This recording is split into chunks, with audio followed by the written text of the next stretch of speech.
Hola a todos, buenas tardes. Vamos a retomar el capítulo 8. No me dio demasiado tiempo de ponerlo bonito, pero es funcional y vamos a trabajar con algunos temas del capítulo 8. Déjenlo guardo y lo subo al repositorio para que todos tengamos lo mismo.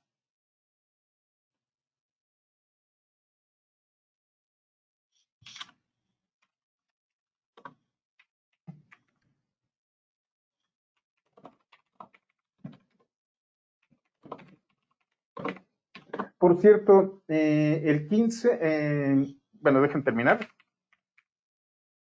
Estamos a 30 de julio. Híjole. Y no vemos para cuándo va a acabar este asunto.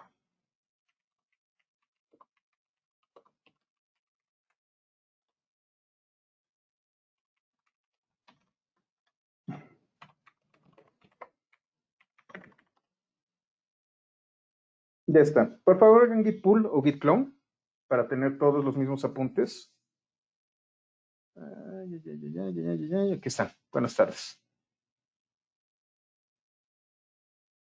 Muy bien, ya estamos todos, está viendo el chat. Hagan un git pull o un git clone y vamos a trabajar con el capítulo 8 que quedó pendiente. El capítulo 8 habla sobre todo de funciones que pueden ser útiles con NumPy.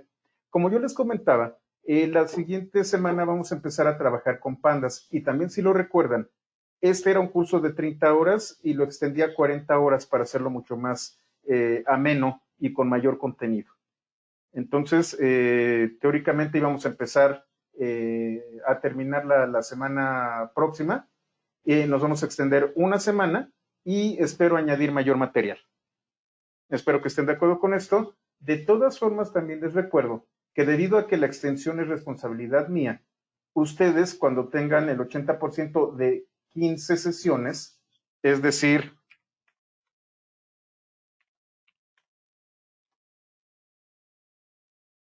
si tienen 12 asistencias, van a tener su diploma. En realidad el diploma no importa tanto, lo que importa es que aprendamos. Pero como lo extendí yo de manera unilateral, no puedo exigirles a ustedes, porque su tiempo es tan valioso como el mío, que ustedes también vayan a esperar una semana adicional. Sé que el tiempo es muy valioso y entonces si ustedes tienen 12 asistencias, tienen diploma.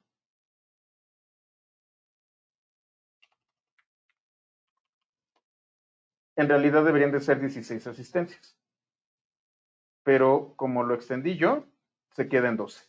¿Estamos de acuerdo? De todas formas, les agradecería mucho y de hecho nos ayudaría estar dentro de las sesiones en vivo. Vale la pena. Bueno, a menos que me digan otra cosa. Avisos parroquiales, también rápidamente, y para que quede grabado.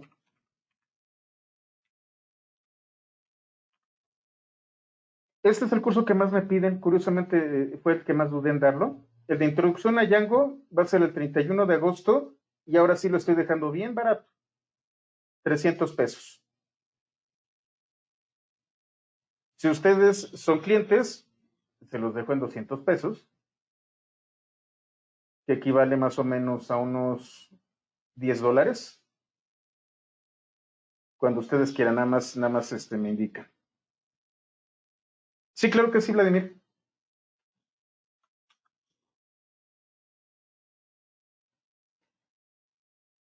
Y después de este curso, viene uno que retrasé y que no terminé, que es el de pruebas con Python, que es el Py 401, si mal no recuerdo. Ese, para los que tomaron el de DevOps, es gratuito. Es en compensación a que no terminamos ese curso. Sí, es con la última versión, Vladimir. De hecho, tuve muchos problemas con la versión 3, tiene muchísimas modificaciones y por eso salió tan incompleto el previo.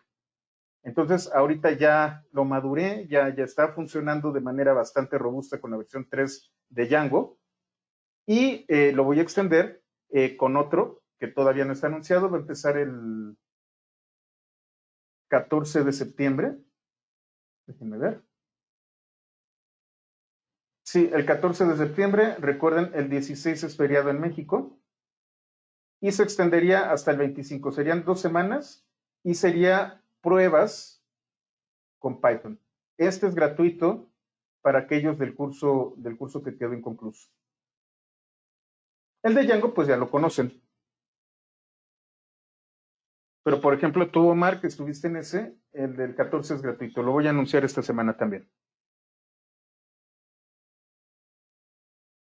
Uy, Vladimir, no, y espérate, la 3.0 es un relajo. Lo que antes tenías tú como algunas funciones que utilizabas constantemente, de repente dejaron de funcionar. De hecho, hay una llamada render y que ya se volvió obsoleta y ahora tienes que utilizar render to response en todas.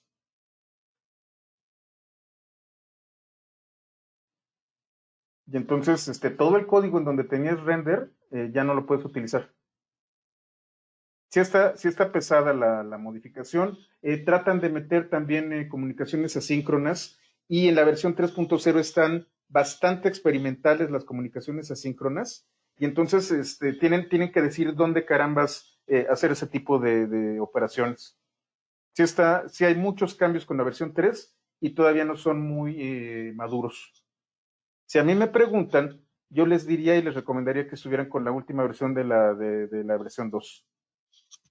Pero bueno, vamos a trabajar sobre la versión 3.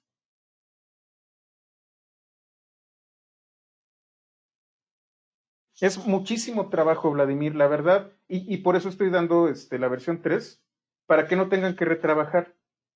De una vez yo me enfrento a los problemas de la versión 3 y les genero un curso con lo último de lo último para que precisamente eviten retrabajar. Ahora sí que el riesgo de quedar mal queda en mí, pero al final de cuentas lo corrijo y ustedes aprenden de la manera correcta. Entonces, esto va a ser a partir del 31 de agosto para los clientes, 200 pesos.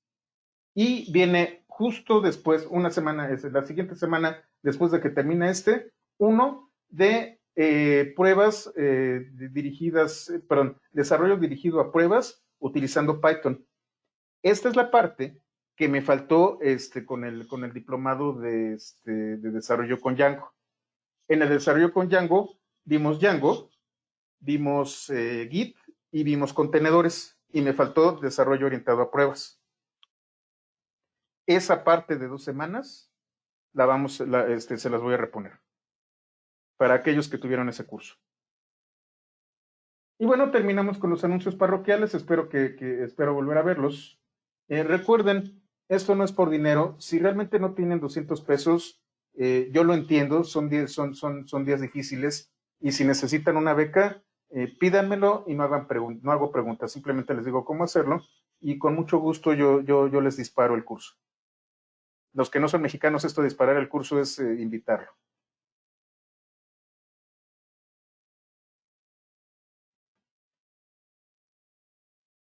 Entonces, vamos a comenzar con el capítulo 8. En este caso, este capítulo podría yo tomar, de hecho, cometí el error de tomarlo a la ligera. Y no es un capítulo que debe tomarse a la ligera y quiero corregirlo, porque habla de múltiples funciones que yo puedo utilizar con arreglos y que van a utilizar el broadcasting. Entonces, yo aplico una función y esta función se va a transmitir. ¿Cuál fue la palabra que utilizabas, Gerardo? No era transmitir. Me gustó la palabra que utilizabas. Distribuir, algo así. Pichar el curso, Vladimir. Ajá. Bueno, se distribuye, propagar, gracias. Me gusta esa palabra. Esta función se va a propagar en donde yo le indique dentro de un arreglo y va a aplicar la función a cada uno de los elementos y me va a regresar un arreglo con estas modificaciones. Todos las primeras funciones que vamos a ver lo van a regresar. Entonces tenemos funciones trigonométricas en donde tengo el seno, el coseno, la tangente, seno hiperbólico, coseno hiperbólico, tangente hiperbólica, función inversa de seno y así sucesivamente, que va a ser aplicado a un arreglo y el resultado va a ser otro arreglo.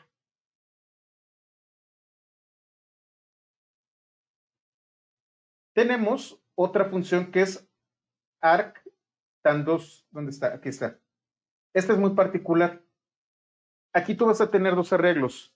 El primer arreglo que metes como argumento va a contener las longitudes de los lados opuestos y vas a colocar otro arreglo que contiene las longitudes de los lados adyacentes. Opuesto entre adyacente es tangente. Y entonces va a calcular el ángulo que forman estos lados y me lo va a traer en radianes.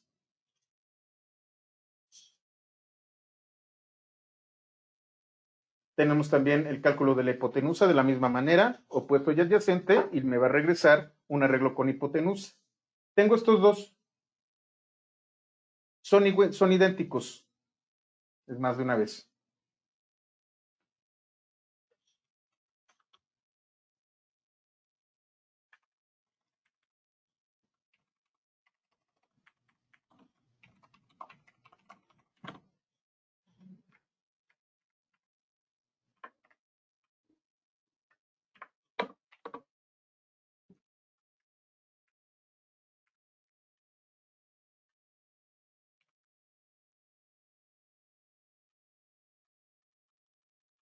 Es vector rad, es decir, NP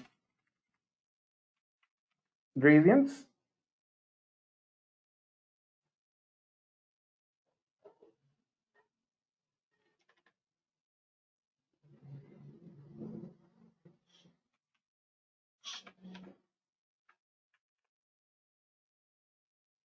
Estas funciones lo que van a hacer es convertir de grados a radianes.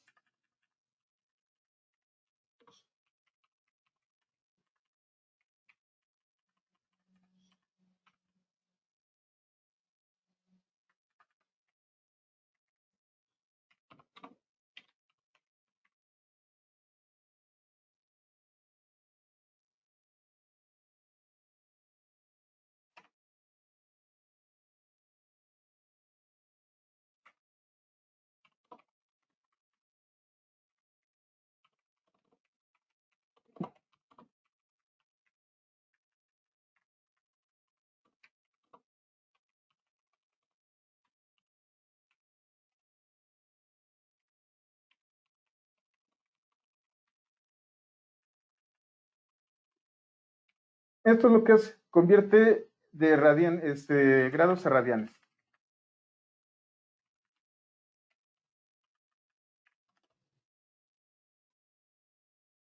Aquí está la ayuda. Y vector rad es una función equivalente.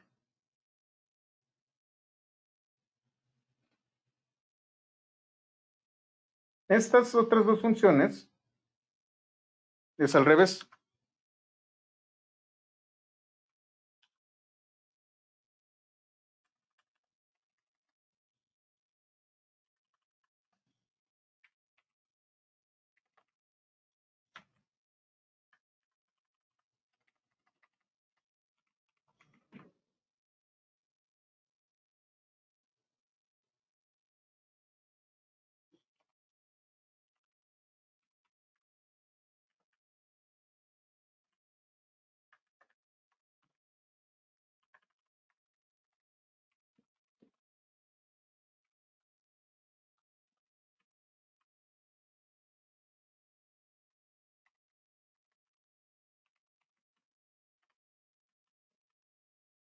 No voy a editarlo todo aquí, vamos a perder el tiempo y creo que el concepto es muy claro.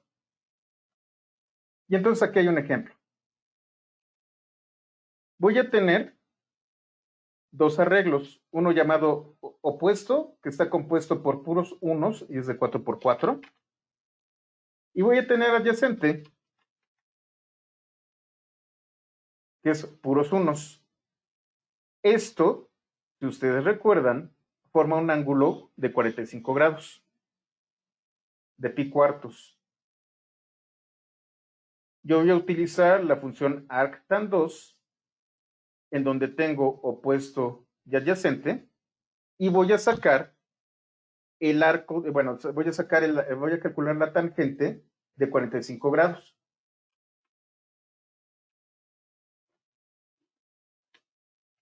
Perdón, el arco tangente de 45 grados, ¿qué es esto?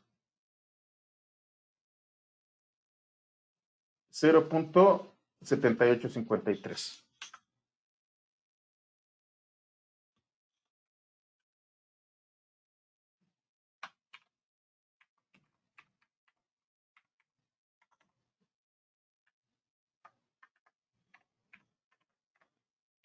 Si hago esto entre pi,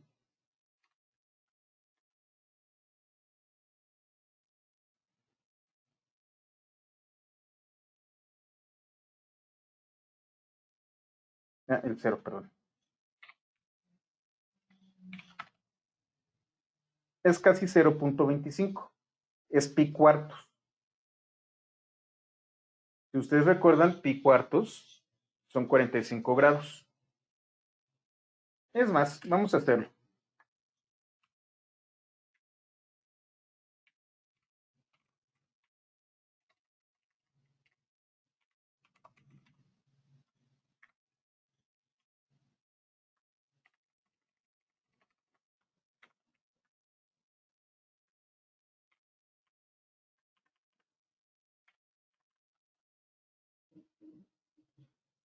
¿Qué estoy haciendo? Tengo un arreglo de un solo elemento. ¿Y qué es lo que me va a regresar degrees? Me va a regresar 45. Únicamente de este número. Pero ¿qué pasa si yo se lo aplico a ángulo?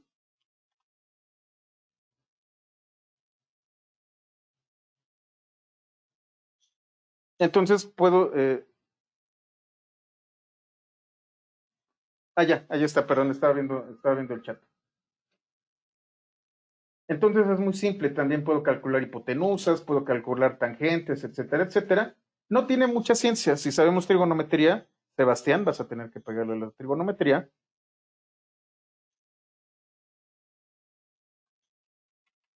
Permítanme un tantito.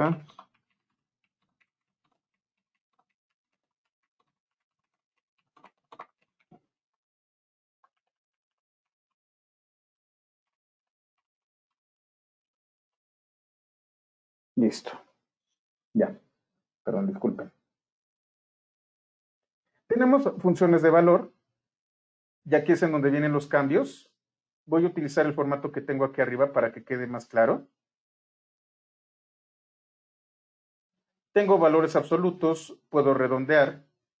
SIL me va a dar el techo, es decir, si yo tengo 4.1, sube a 5.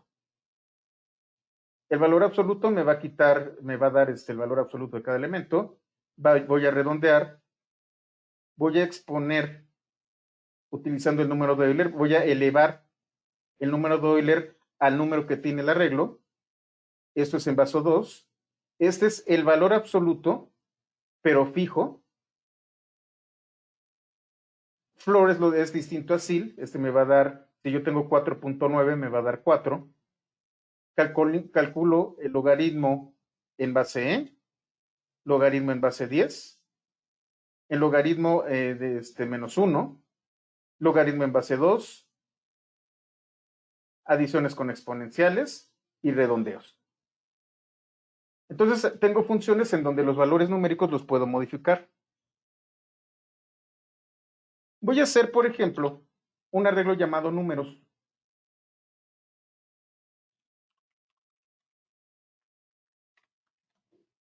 Y entonces tengo números infinitos, nota number y varios números.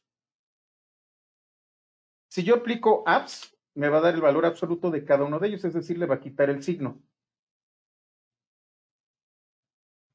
Floor, si se fijan, aquí tengo 1.43, 3.41 y 13.45. No tengo uno que sube. Déjenme, lo cambio a colocar un valor que suba. 45.9999.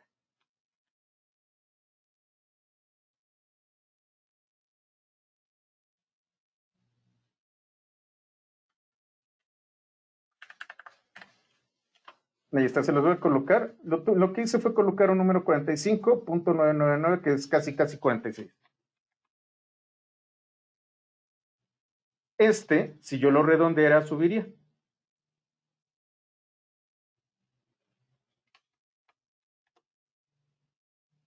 Si utilizo floor, fíjense que aun cuando es 45.9999, lo baja a 45.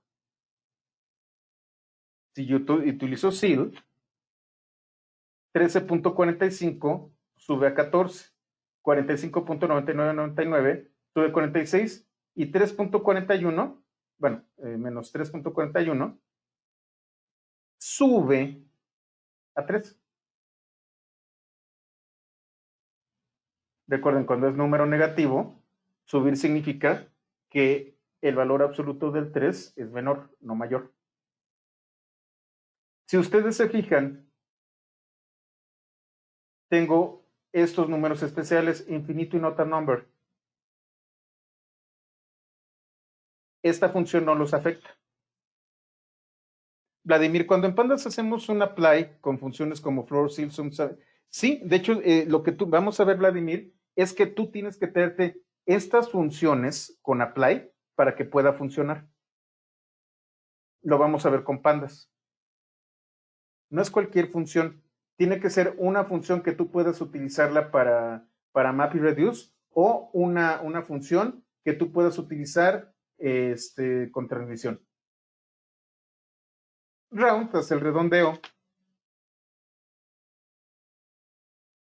Por ejemplo, log.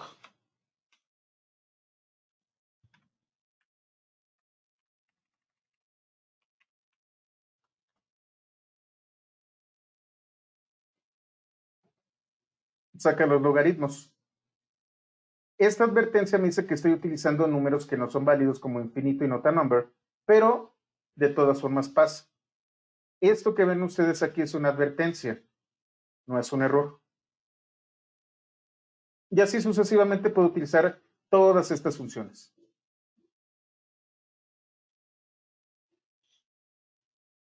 Tenemos funciones de información de arreglos. Evalúan qué es lo que contiene el arreglo. Si es un número, si contiene complejos, si contiene finitos, si hay, yo coloco una lista y me dice si hay algún valor ahí, si contiene infinitos, si no es un nombre, si es un número natural, si es un negativo infinito, un infinito positivo, si es real o si es un escalar. Otra vez vamos a ver números.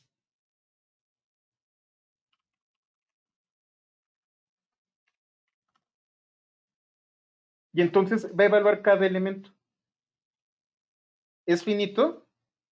Todos los que son finitos son true. Y aquellos infinitos son false. Not a number no es infinito. Entonces es false también. Pero no es finito. Entonces es false. ¿Por qué? Porque no es un número. Voy a evaluar si los elementos no son un número. Y entonces solamente not a number, que está aquí, es true. Números reales.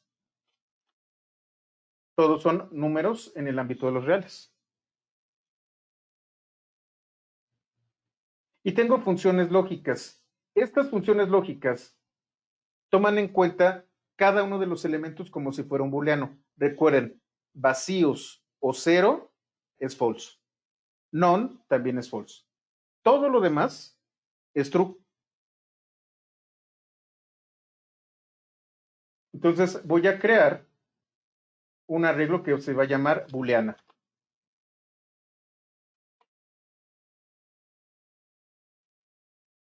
Any me va a preguntar si alguno de los valores es true. Sí, algunos de los valores que tiene el arreglo son true. All va a preguntar si absolutamente todos los valores son true. Eso es falso. Pero, por ejemplo, yo quiero el segundo elemento. Perdón, el elemento con índice 2, que es el tercero, que es este de aquí. Todos son true.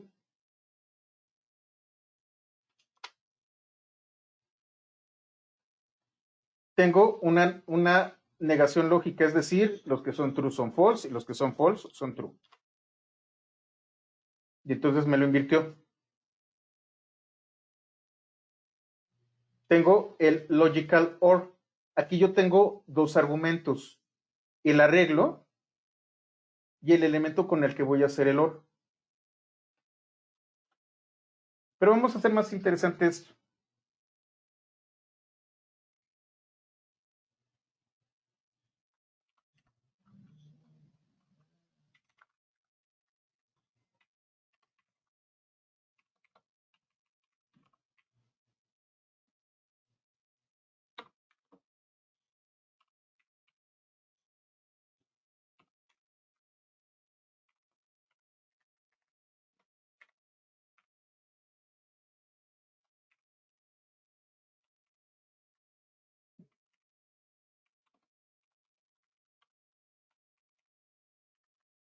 Si se fijan, es arreglo de unidimensional de tamaño 3.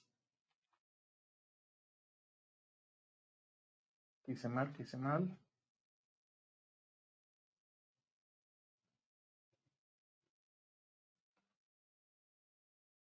Ah, perdón.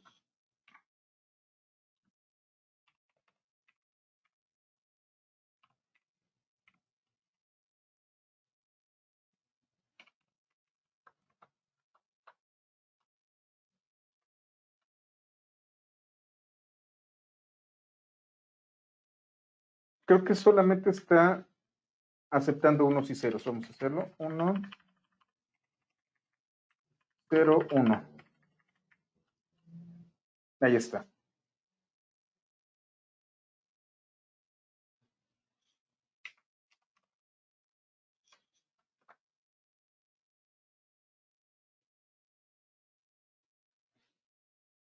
Creo que hice algo mal, déjenme ver.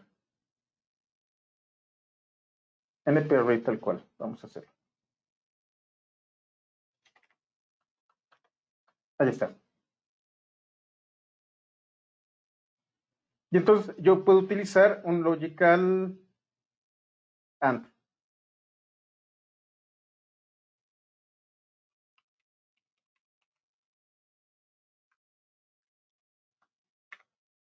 Y voy a tener dos arreglos.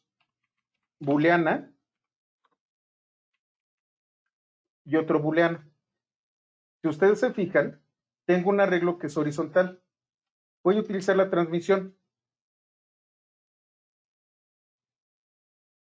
Y entonces es AND. AND solamente va a funcionar cuando ambos sean true.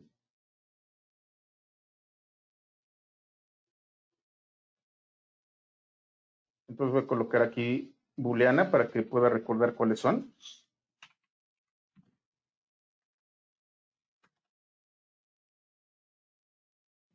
Entonces sería false and true es false. True and false, false. True and true, este sí es true. Luego me voy con el de abajo. True y true es true. False y false es false. True y true es true. Y nos vamos con la siguiente. True y true es true. False y false y true es false. Y true es true. Lo que estoy haciendo es el broadcasting utilizando un arreglo que es compatible. ¿Por qué?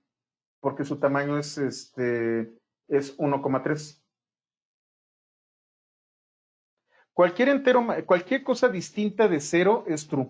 Menos 1 es true también, Daniel.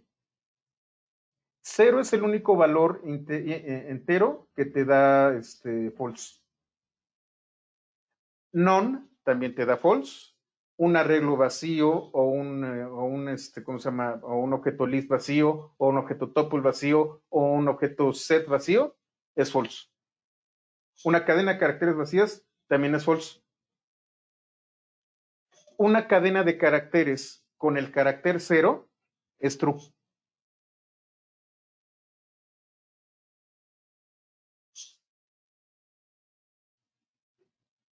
De hecho, permítanme un momento, Py 101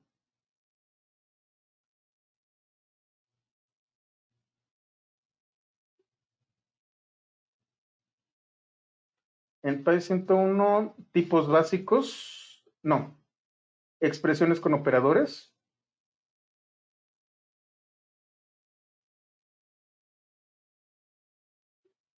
Aquí tengo expresiones lógicas y expresiones y operadores lógicos. Si no saben cómo funcionan estos operadores, aquí lo pueden ver. Tenemos operadores de asignación.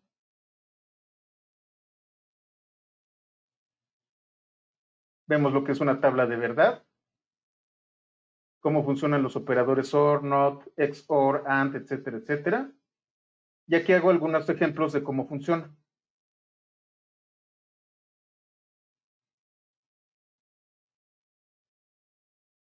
Y también en Py 101,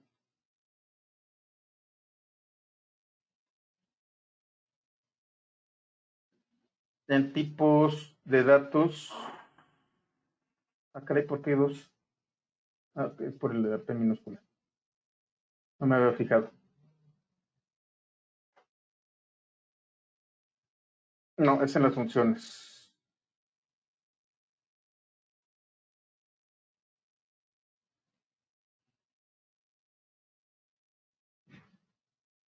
Conversión de tipos básicos.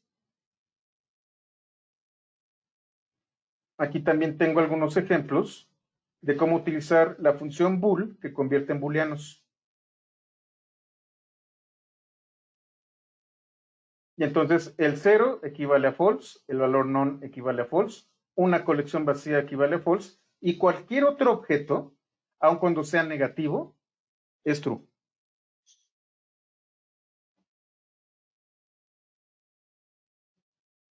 Esto está en PY 101.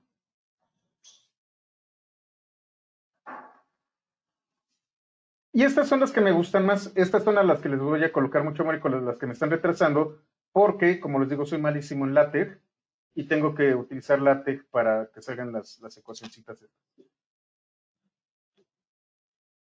Entonces, tenemos varias funciones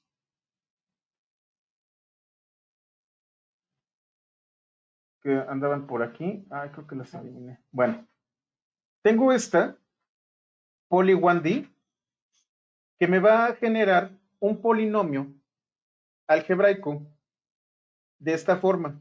El primer elemento, es más, voy a colocarlo así.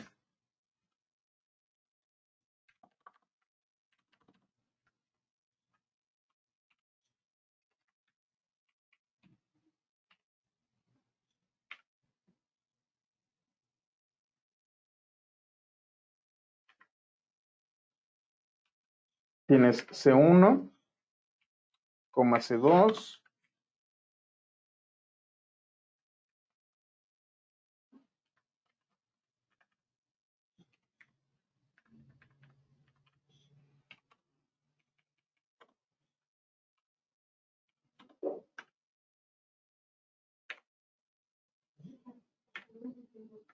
este es un arreglo en donde yo voy a tener los coeficientes de cada x expuesta a algo. Esto va a ser x a la n menos 1, x a la n menos 2. Aquí va a ser x y aquí va a ser un coeficiente sin x. Entonces, esta es la forma. Este arreglo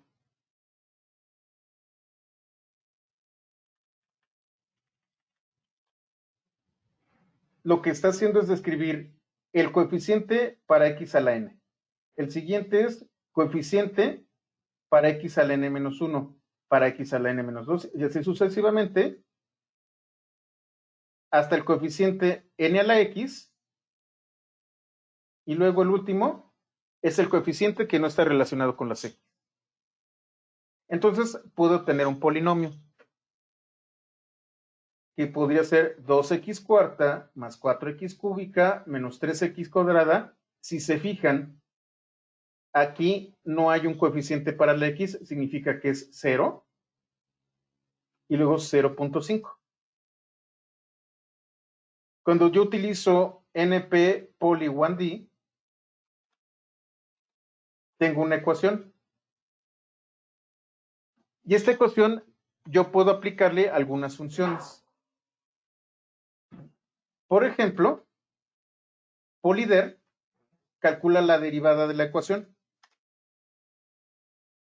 La derivada es 8x cúbica más 2x cuadrada menos 6x. 8x cúbica más 12x cuadrada menos 6x, y el coeficiente independiente es 0.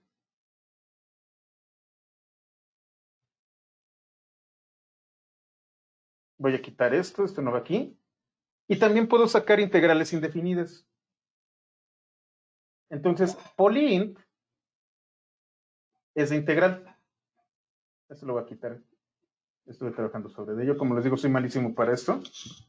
Y entonces, lo que voy a hacer es calcular a partir de 2x cuarta más 4x cúbica menos 3x cuadrada más 0.5, realizar una integral indefinida.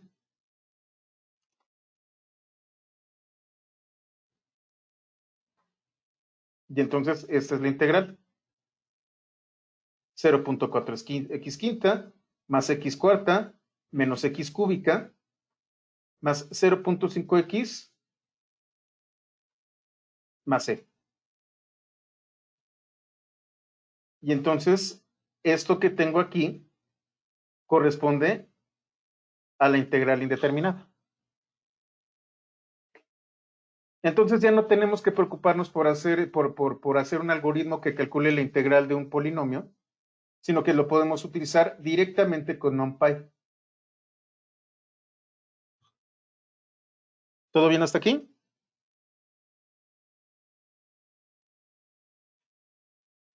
Tengo funciones estadísticas. Fíjense, desde NumPy yo ya tengo funciones estadísticas. Calculo máximos, calculo el argumento máximo y el argumento mínimo, promedios, índice de correlación, el coeficiente de correlación, cuento elementos que no son cero, puedo calcular la covarianza del arreglo, un producto acumulativo, una suma acumulativa, puedo generar un histograma, esto lo vamos a ver cuando veamos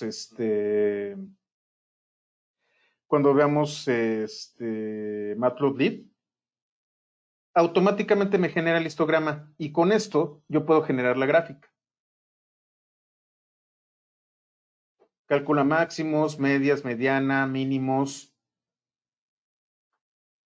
Voy a excluir todos aquellos que sean not a number y a partir de ahí calculo el argumento máximo. Estos que dicen none excluyen not a number y únicamente se quedan con aquellos elementos que sí son numéricos. Puedo calcular percentiles y cuantiles, desviaciones estándar, hacer las sumas, varianzas, etcétera, etcétera, etcétera. Todas estas son herramientas de estadística descriptiva. Amax, cuando te encuentres A, es argumento. Es más, vamos a verlo. Entonces tengo números y, por ejemplo, tengo max. Si se fijan, aun cuando tengo infinitos, me dice que hay un not a number. Si le coloco a max, es algo muy similar. Cuando yo le doy nan max, me va a quitar todos aquellos elementos que sean not a number y me va a buscar el máximo. En este caso hay un infinito. Mínimo, tengo un menos infinito. Voy a calcular la media quitando los not a number.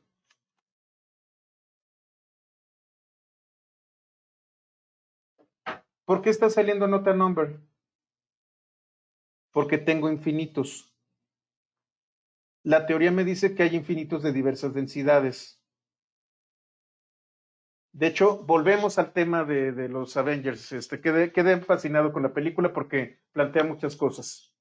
Si ustedes recuerdan, cuando el Doctor Strange otra vez empezó a hacer el cálculo de los millones de universos y solamente encontró uno, ustedes podrían decir que efectivamente puede haber una diferencia de 4 millones a 1 con el universo ganador, pero también ustedes, tomando en cuenta de que los multiversos son infinitos, podrían decir que existe un número infinito de universos en donde ganan los Avengers, pero solamente encontraste uno en los primeros 4 millones.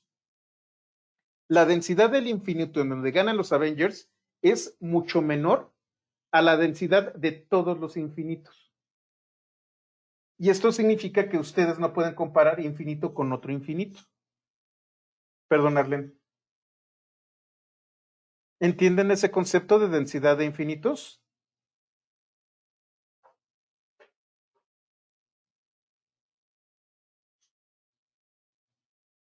Sobre todo cuando utilizamos números, lo entendemos muy bien. ¿Cuántos números hay entre 1 y 2?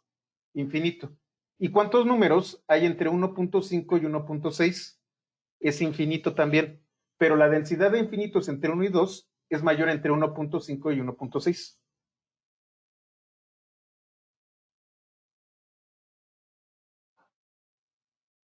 De eso se trata la densidad de infinitos. Entonces tú no puedes hacer comparaciones entre infinitos. Es por eso por lo que sale not a number. Ahora, lo que voy a hacer es tomar por elementos. El elemento con índice 0, el elemento con índice 2 y el elemento con índice 1. El elemento con índice 1 de números es el que tiene los infinitos. ¿Cuál es más denso? Es más denso el infinito en donde pierden los Avengers y es más denso el infinito entre 1 y 2.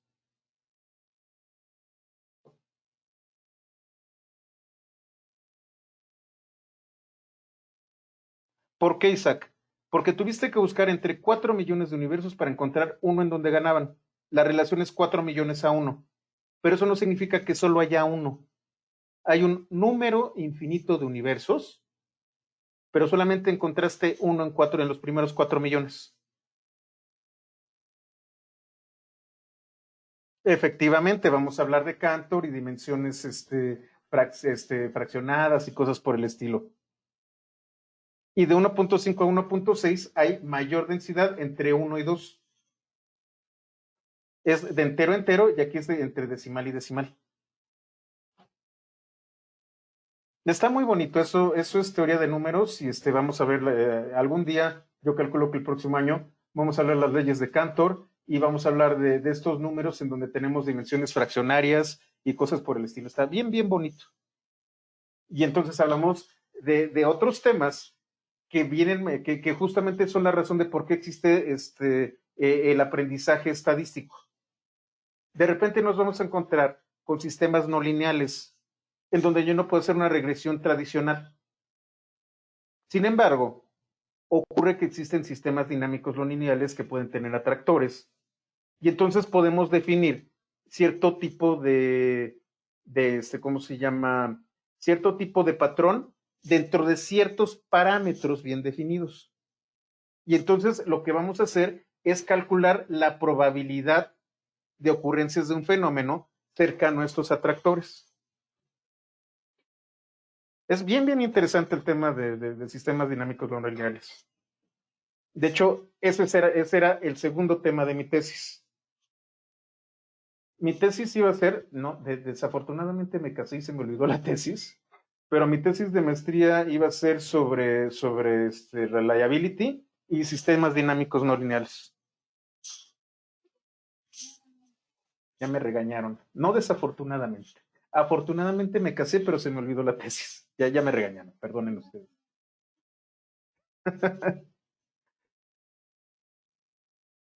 Entonces, bueno, vamos a continuar. Eso pasa por estar trabajando en la sala. Bueno, vamos a continuar. Aquí, por ejemplo, estoy generando unos números aleatorios, enteros.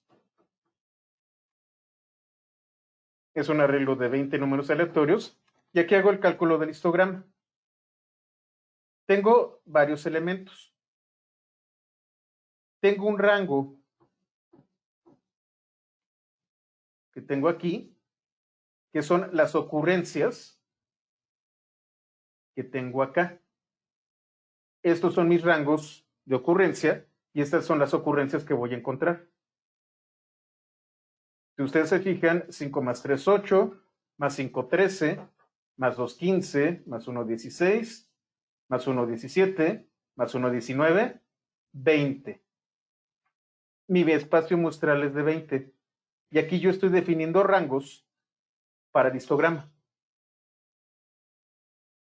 No, a ver, los sistemas dinámicos no lineales no los manejamos con NumPy. De hecho, necesitamos otras herramientas.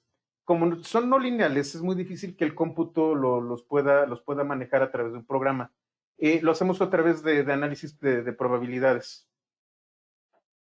Hay muchos temas que no están dentro de Machine Learning. Hay uno que me encanta mucho que se llama superficie de respuesta.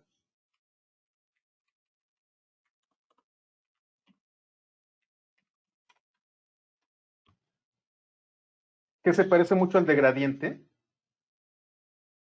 y se utiliza para diseño de experimentos.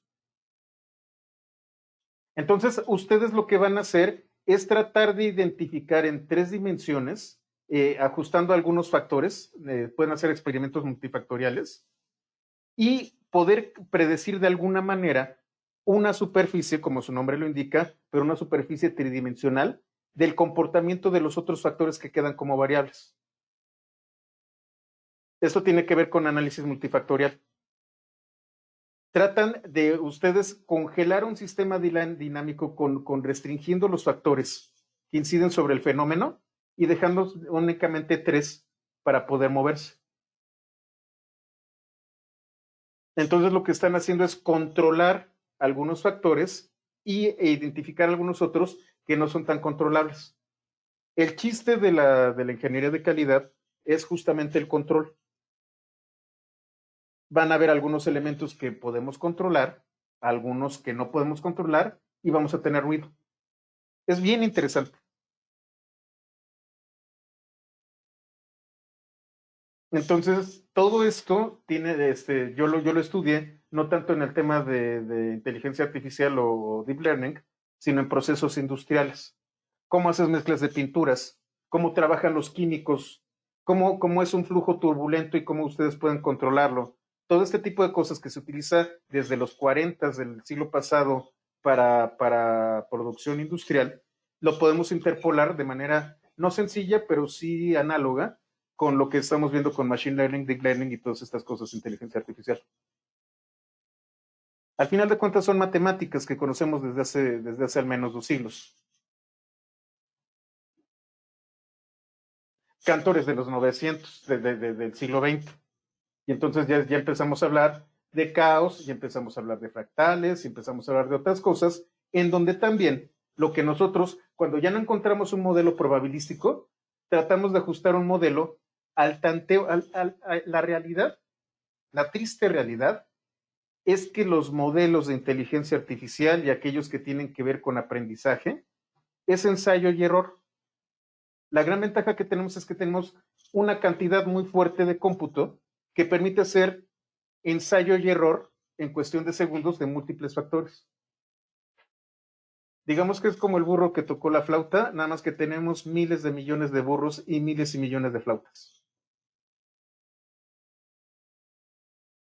Tristemente de eso se trata el aprendizaje, algo así.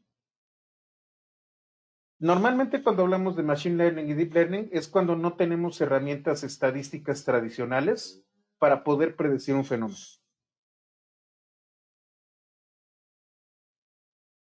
Esa es la situación. Y entonces hablamos de sistemas dinámicos no lineales, procesos estocásticos y cosas así. Y si no le damos con ninguno de estos, entonces sí nos metemos a Machine Learning y Deep Learning, en donde podemos hablar de experiencia y lo que están haciendo las computadoras es generar experiencias a través de patrones que para nosotros los seres humanos no necesitan ser, no necesariamente son obvios. Está bien bonito, espérense porque es lo que viene. Y todas las bases matemáticas de este tipo de estructuras, sobre todo son árboles de decisiones y estructuras neuronales, nos permiten entender muchos de los procesos que hacemos como seres humanos, pero que estamos tratando de modelar como las máquinas. Tengo mucho cuidado yo normalmente de no hablar mucho de inteligencia. Yo respeto mucho el término inteligencia humana. Yo estoy consciente de que aún estamos lejos de una verdadera inteligencia artificial, pero nos estamos acercando. ¿Cuál es la diferencia entre Machine Learning y Deep Learning, Francisco? Pues normalmente son las técnicas, cada vez son más sofisticadas las técnicas matemáticas que vas a utilizar y de cómputo. Machine Learning es cuando identificas un patrón y generas un modelo. Deep Learning es cuando este modelo lo haces evolucionar. Machine Learning antes era nuestro objetivo. Te voy a dar una predicción razonablemente buena. Deep Learning es aprendí y ahora yo lo voy a aplicar. Machine Learning es cuando tú identificas una fórmula, no sé, para ganar en la lotería o en las carreras. Y esa fórmula la vas a estar aplicando constantemente. Deep Learning es cuando la máquina aprendió la fórmula y lo que va a hacer es simular carreras de caballos.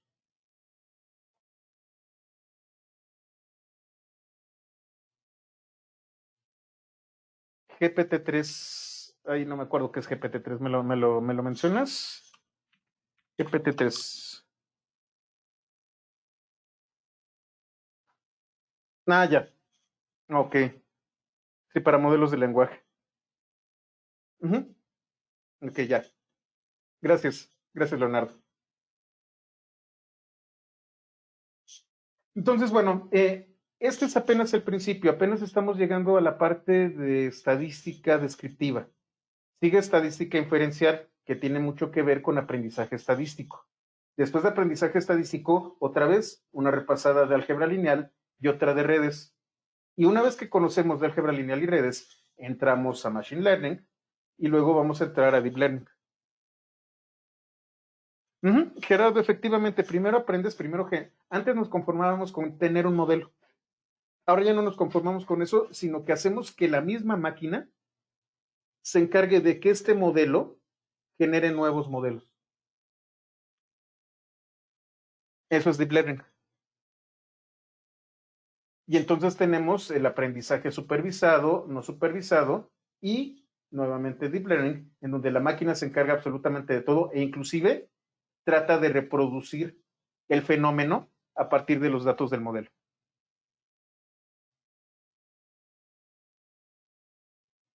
¿Todo claro hasta aquí?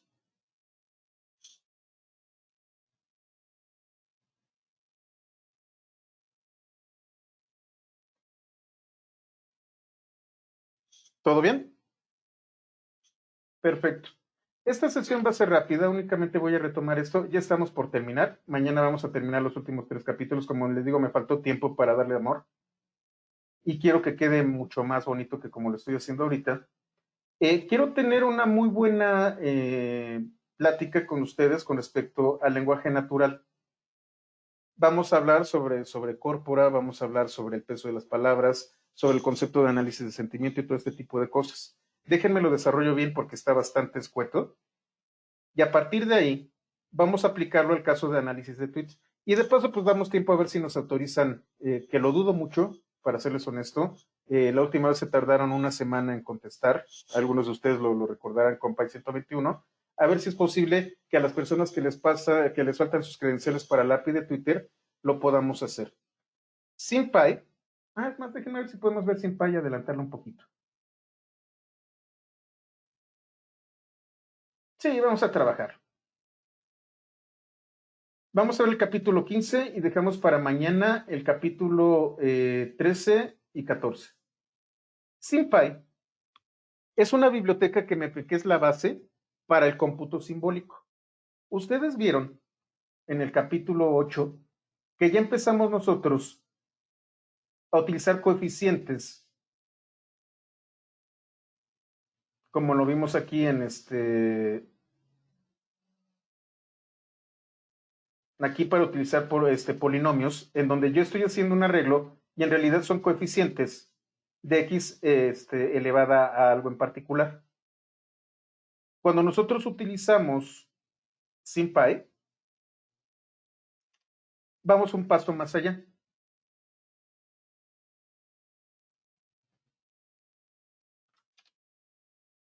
La función SymPy Symbols me permite definir un símbolo en particular, por ejemplo, X.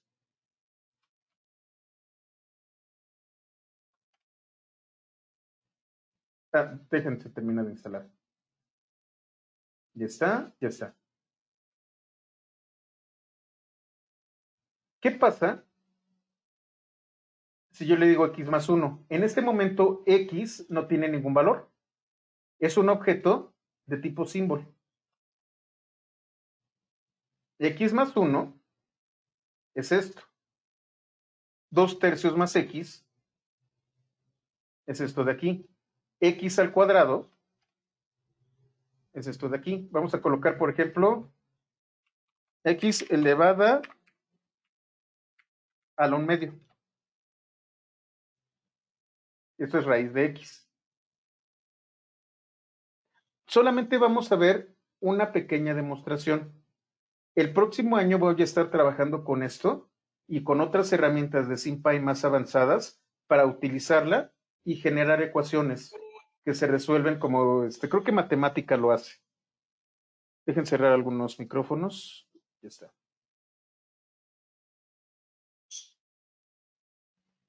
Yo puedo crear un racional. 2/3. Esto no es LaTeX. Esto es cómputo simbólico. Aquí, por ejemplo, voy a definir 3 símbolos, X, Y y Z.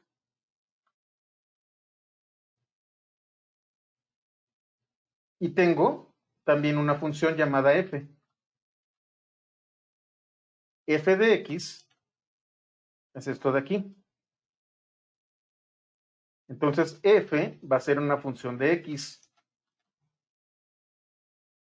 Y aquí tengo una expresión, X cuarta más X cúbica más X cuadrada más X más 1.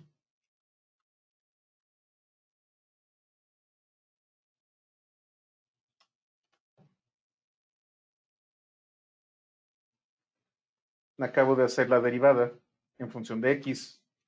Una integración. Tengo otra expresión. X más el seno de X. Y voy a integrar en función de X. Y diferenciar en función de triple X es la triple integral. Como ven, ya no estoy hablando de números, sino que estoy utilizando cómputo simbólico. Esta es una vertiente del cómputo científico que normalmente no se estudia. Y para aquellos que están haciendo de manera formal estudios de matemáticas o de física, esto les puede salvar la vida, porque lo pueden hacer programático.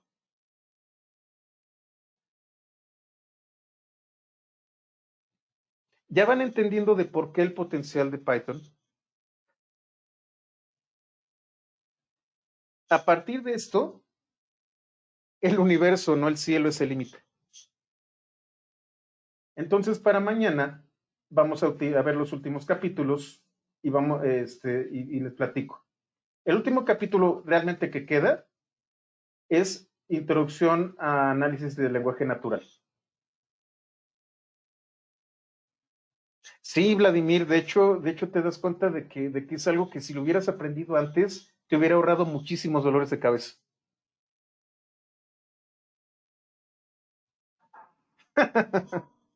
Algo así, Héctor, pero sí es necesario aprender a hacerlo. Esto te facilita la vida, es como matemática, o si te compras estas herramientas que pues te cuestan una lanita, aquí ya tienes bibliotecas especializadas en resolverte ecuaciones de manera simbólica. Es maravilloso.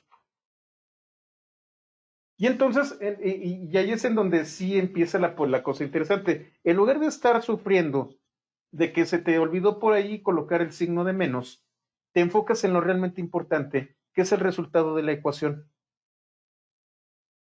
Y entonces puedes avanzar mucho más. Y sí, conoces los pasos intermedios, pero ya no necesitas hacerlos tú, para eso están las máquinas. Las máquinas son herramientas que nos facilitan la vida. El conocimiento es lo más importante. No nos fijemos en las herramientas, fijémonos en el conocimiento y en los resultados que nos dan las herramientas. Es por eso por lo que quiero hacer mi universidad, Isaac, porque hay muchas cosas que se tienen que arreglar en la educación actual. Estamos retrasados 100 años en la educación y sobre todo en la educación matemática. Por cierto, y ese es otro comercial, ya que vamos a acabar un poquito temprano, yo formo parte en la universidad del SUMEM. soy representante de mi dependencia en el Seminario Universitario para la Mejora de la Educación de las Matemáticas en la UNAM. Vamos a tener un evento que, por cierto, termina hoy la inscripción.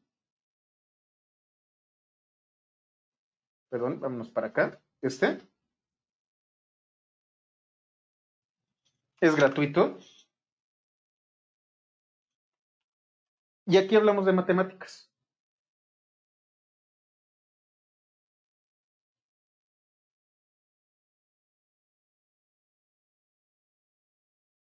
Va a haber una... ¡Ay! ¿Ya hubo una inauguración? ¡Ay! Creo que fue hoy. Hubo un par de conferencias magistrales. Y esta que acaba de pasar, espero que salgan los videos. ¡Ay, qué horror que era hoy! ¡Ay! Estoy gritando, perdón. Por estar trabajando se me fue esta. En donde hablamos sobre cómo vamos a afrontar esta pandemia en la educación de las matemáticas. No tienen idea de cuántas horas le hemos dedicado muchos colegas al tema de la educación de las matemáticas a nivel de bachillerato y a nivel de licenciatura en la universidad. Es todo un tema y esta pandemia está haciendo que la calidad de la educación de las personas que terminaron la prepa en este año, pues está por los suelos. Necesitamos ver cómo lo hacemos y estamos haciendo un esfuerzo muy enfocado dentro de la UNAM para poder afrontar este tipo de cosas. Sí, Vladimir, hay muchos problemas con los profesores. Mi hijo está aquí, no me va a dejar mentir, a veces hago unos corajes con lo que le enseñan y pues estoy tratando de enseñarle lo más que puedo, porque no estoy conforme con lo que se está estudiando y pues desgraciadamente, afortunadamente mi hijo me tiene en casa aquí encerrado, pero los papás que no tienen un papá al que les gustan las matemáticas, ¿cómo los ayudamos? ¿Cómo vamos a hacerle a estos muchachos de las prepas que están saliendo con semestres truncos, que al final de cuentas los pasaron porque no sabíamos qué iba a suceder con la pandemia, pero que van a entrar a la universidad y se van a enfrentar a enfrentar un mundo en donde pues seguimos 100 años retrasados?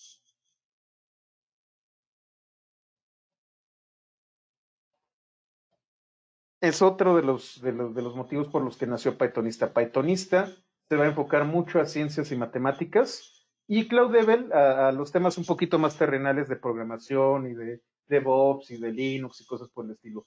Pero Pythonista es un esfuerzo muy enfocado en matemáticas. Y bueno, pues espero que me sigan acompañando porque hay muchísimos temas por explorar y por aprender. Entonces lo dejamos aquí y mañana vemos los últimos 2 capítulos. ¿Les parece bien?